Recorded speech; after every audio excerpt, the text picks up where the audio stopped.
Now turn to Part 1. First, you have some time to look at questions 1 to 6.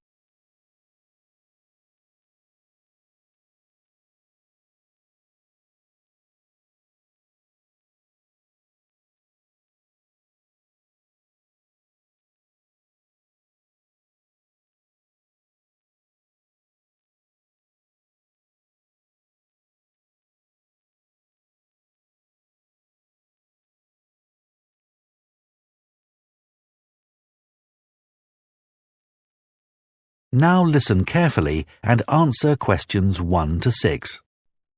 Hello, Flagstone. Oh, hello. Is that Flagstone Properties? Yes, that's right. Flagstone here. How can I help you? Hello. I'm ringing just to make inquiries about renting a house. My name's John Anderson. Yes, Mr. Anderson. What sort of thing were you looking for? 2-bedroom house with garden. Well, yes, sir, that shouldn't be any problem. Just to let you know that our main areas, the main areas we deal with are the city centre itself. City centre, And the north suburbs. Oh, well, we were most interested in the northern areas, actually. Right, yes. What sort of price were you thinking of? Well, could you give me some idea? Certainly.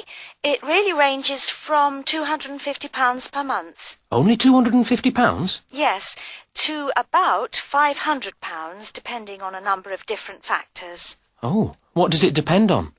Well, obviously the quality of the area, and then whether there's a garden. Oh, well, as I said, we'd want a garden. And a garage pushes up the price. Right. Well, we wouldn't necessarily need one. I think about £350 a month would be our limit. OK. Well, would you like to have a look at a couple of properties, sir? Yes, that'd be great. Looking at our files, I think we've got 2 which might suit you. Oh, hang on. I'll just get a pen. Right. OK, well, there's one on West Park Road, which is £325 a month. Are the bills included?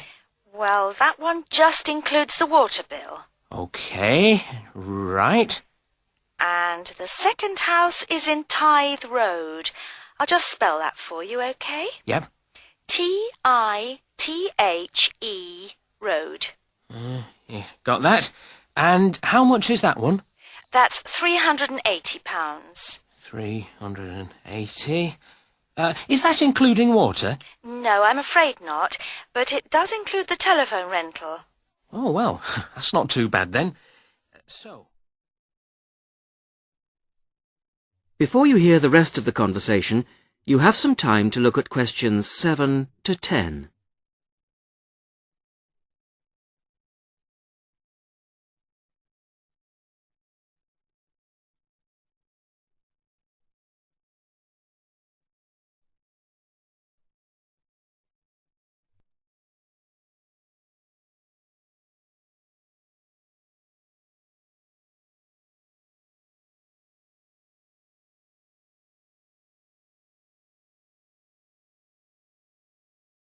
Now listen and answer questions 7 to 10. So when would you be available to see them? Well, I'll be in town next week, say Thursday.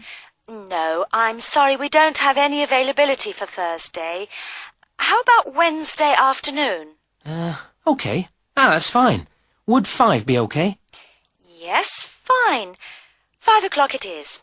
Just come to the Flagstone offices. Oh, before I forget, what sort of things do I need to get done, to rent with you? Well, the most important thing is a letter from your bank. No problem. And then a reference letter from your employer. Yes, that's OK. Great. And then we would need you to give 2 weeks' notice of moving in. Right, 2 weeks' notice. And what about a deposit? That's 1 month's rent, whatever the amount is. OK. 1 month. Is that it? No, sorry, one more. You will have to pay for the contract. Oh, yes, I'd forgotten about that. OK, fine. So I'll start arranging those, and I'll see you next week. Yes. Thanks very much. Bye. Goodbye. That is the end of Part 1. You now have 30 seconds to check your answers to Part 1.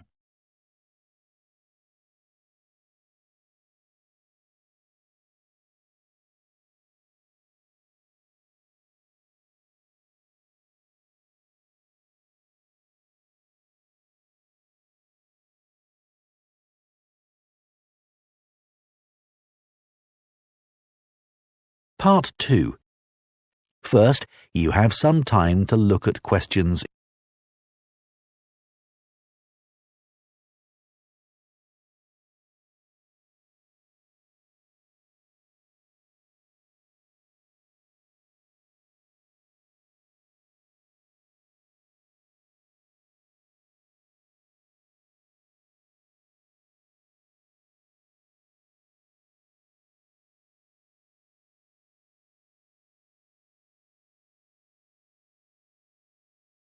Hello, Mrs. Sutton. Come in. How are you settling in next door?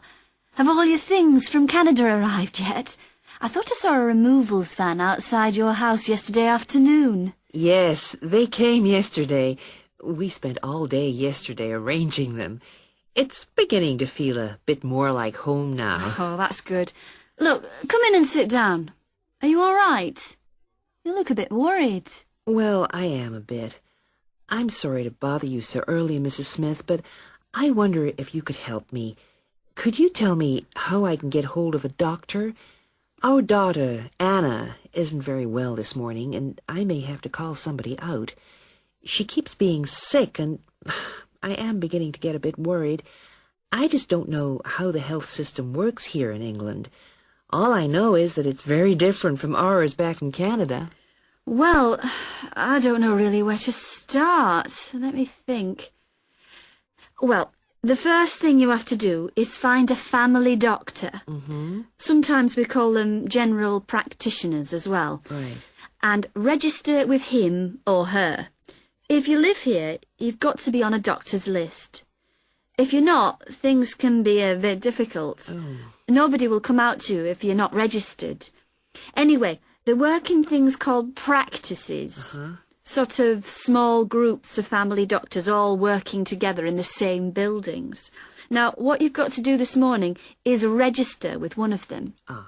There are 2 practices near here, so we're quite well off for doctors in this part of Manchester. There's the Dean End Health Centre, about 10 minutes walk away, and there's another practice in South Hay. That's about 5 minutes away, going towards the town centre. We're registered at the Dean End one, but they're both okay. There are about 6 doctors in our practice and 4 in the other, so ours is quite big in comparison, and the building and everything's a bit more modern. South Hay is a bit old-fashioned, but the doctors are okay. Their only problem is that they don't have a proper appointment system. Sometimes you have to wait for ages there to see someone. Anyway, you go to the receptionist in whichever health centre and ask her to register you with a doctor there. You have to fill in a form, but it doesn't take long. Ours is called Dr. Jones, and we've been going to him for years, ever since we moved here 15 years ago. I wouldn't say he's brilliant, but I suppose he's all right, really. We're used to him now. They say he's very good with elderly people, but he does tend to get a bit impatient with children. Listen, the one who's supposed to be really good with small children is Dr. Shaw. I've heard lots of people say that. She's young and she's got small children of her own, so you could try registering with her. And if her list's full, I heard somebody say the other day that there's a really nice young doctor at South Hay, a Dr. Williams. He holds special clinics for people with back trouble, but that's not really your problem, is it? Now you have some time to look at questions 18 to 20.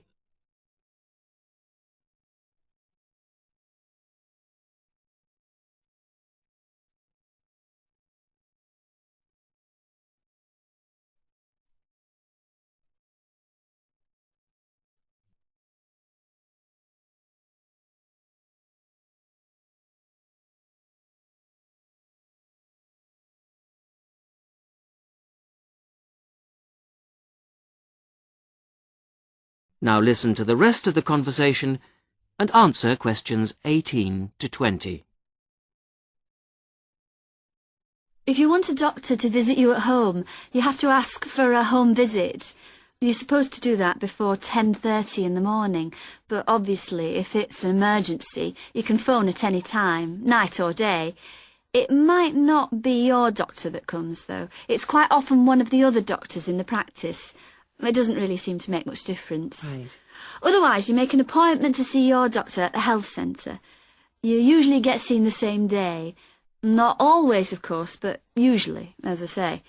They hold surgeries between 9 and 11:30 every weekday, and from 4 to 6:30 Monday to Thursday. Saturdays are only for emergencies. See. When the doctor sees you, he gives you a prescription. He writes what medication you need on it, and you take it to a chemist's shop. There's one opposite the centre. If it's for a child under 16, you don't have to pay, so if it's for Anna, there's no problem. The same thing goes if you're unemployed or retired, or if you're pregnant. Just as well, because it's not cheap. You pay the same price for each item the doctor has prescribed. At the moment, it's something like £5 per item. So you pay for the medication, but the consultation with the doctor doesn't cost you anything. It's completely free as long as you're a resident here.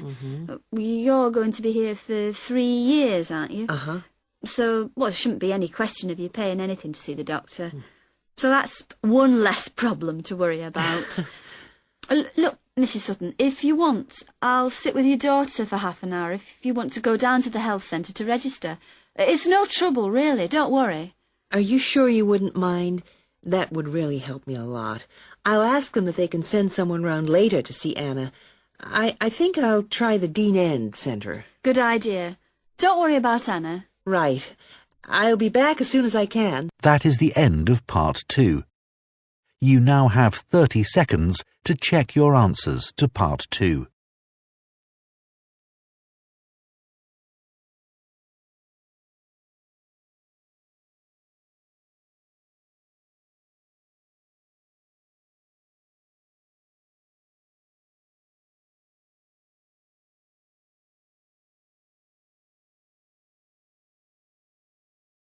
Part 3. First, you have some time to look at questions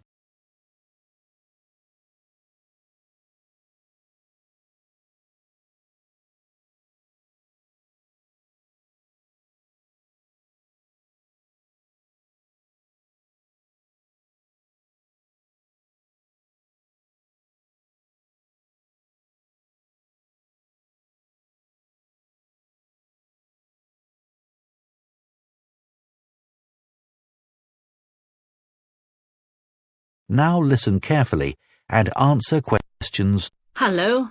Jonathan Briggs, isn't it? Yes, that's right. Do come in and sit down. Thanks. Right. Well, Jonathan, as we explained in your letter, in this part of the interview, we like to talk through your application form, your experience to date, etc.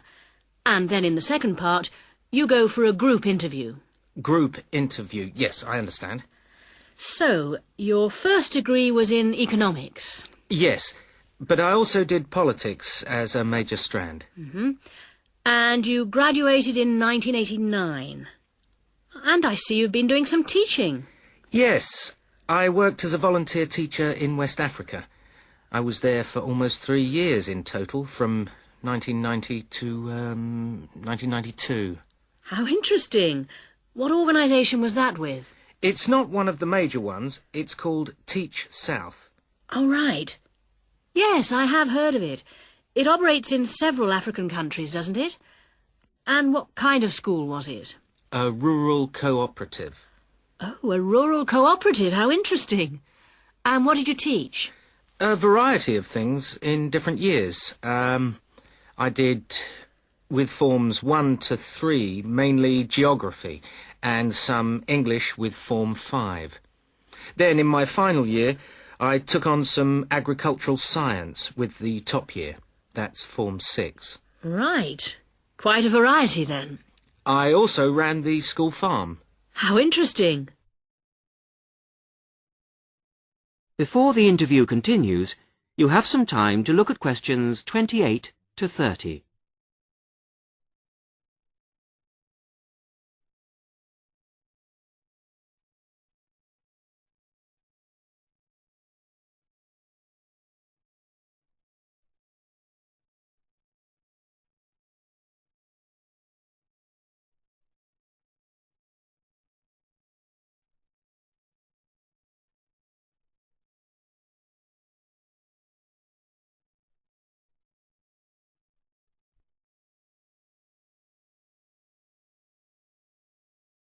Now listen to the rest of the interview and answer questions 28 to 30. And how did you find the whole experience? I'll be honest with you. At the end of the first year, I really wanted to leave and come home. Oh, why was that? Well, I was very homesick at first and missed my family. Oh, yes, I can understand that. And I also found it frustrating to have so few teaching resources. But I did decide to stay, and in the end I extended my tour to a third year. Right. Things must have looked up then. Yes, we set up a very successful project, breeding cattle to sell locally. Really? And then, after a lot of hard work, we finally got funds for new farm buildings. And you wanted to see things through? Uh-huh. And that's why you want to train to teach geography? Yes. I've had a couple of jobs since then, but I now realise I like teaching best. And I chose geography because it's my favourite subject. And also because I think it has so many useful applications. Well, you certainly have had some interesting work experience. I'll ask you now to go on to the next stage of the interview. That is the end of Part 3. You now have 30 seconds to check your answers to Part 3.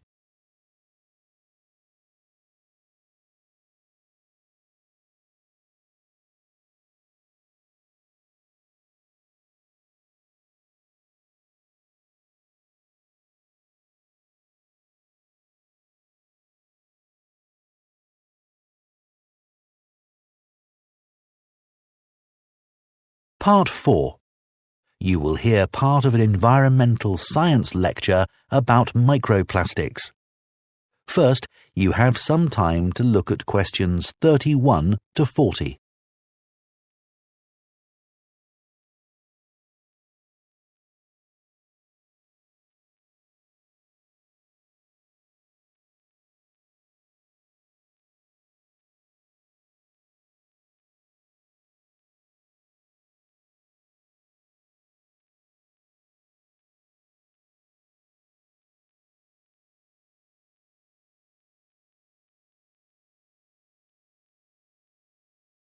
Now listen carefully and answer questions 31 to 40. Today's Health Council is presented by Paula Clayburgh, who is the Chief Counsellor at Liverpool's famous pain clinic, the Wilton Clinic. Paula. Do you know what Prince Charles, Sevi Ballesteros and Elizabeth Taylor have in common? They all suffer from chronic back pain. In fact, bad backs are one of the most common health problems today, affecting people in all walks of life. The most recent available figures show that about 250,000 people are incapacitated with back pain every day. And many sufferers don't know the cause or the solution to their problem. The majority of our patients at the clinic tend to be women. They are especially vulnerable because of pregnancy, but also because of osteoporosis, which I personally believe to be the major cause of problems for women. I have many women patients who say they have completely given up exercise because the pain makes them so miserable. But of course, that starts up a vicious circle.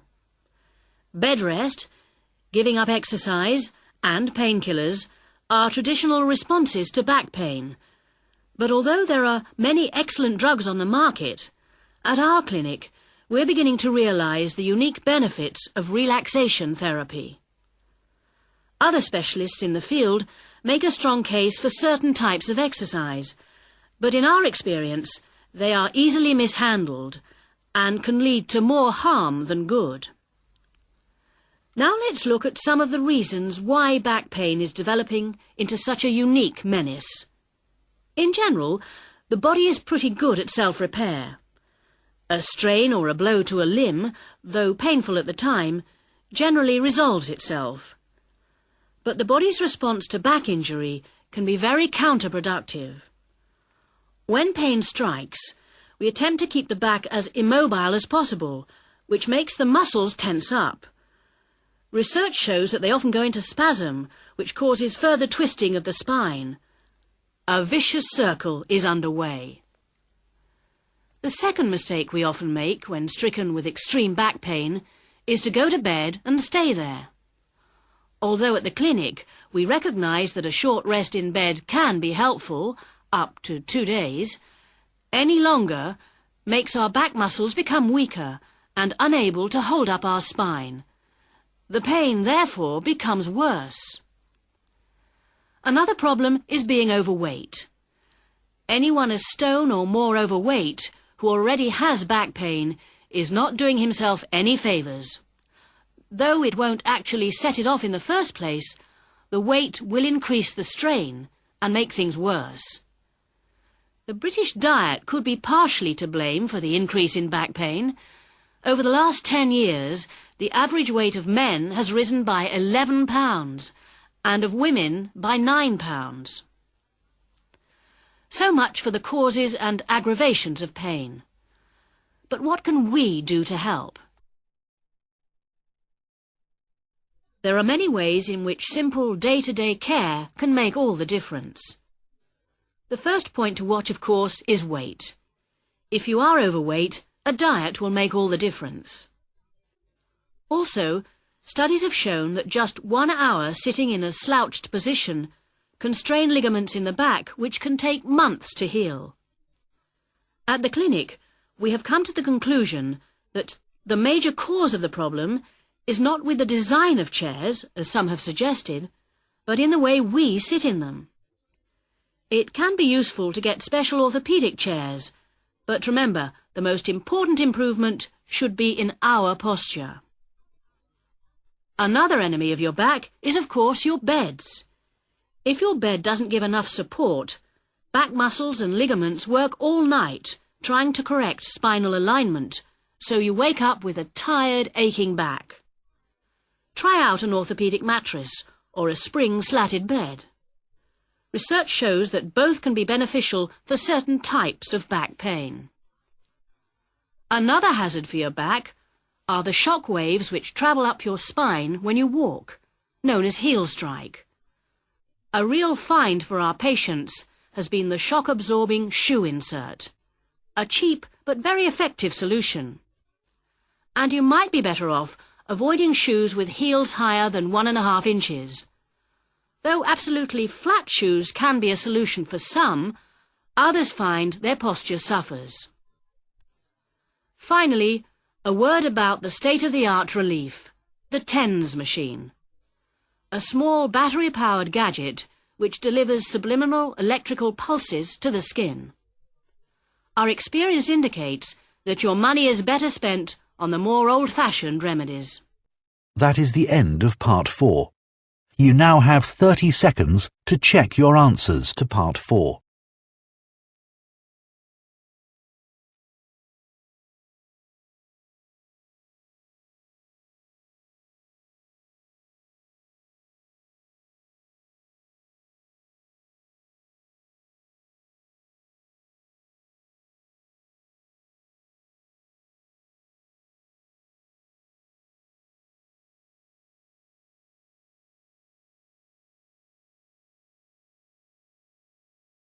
That is the end of the listening test.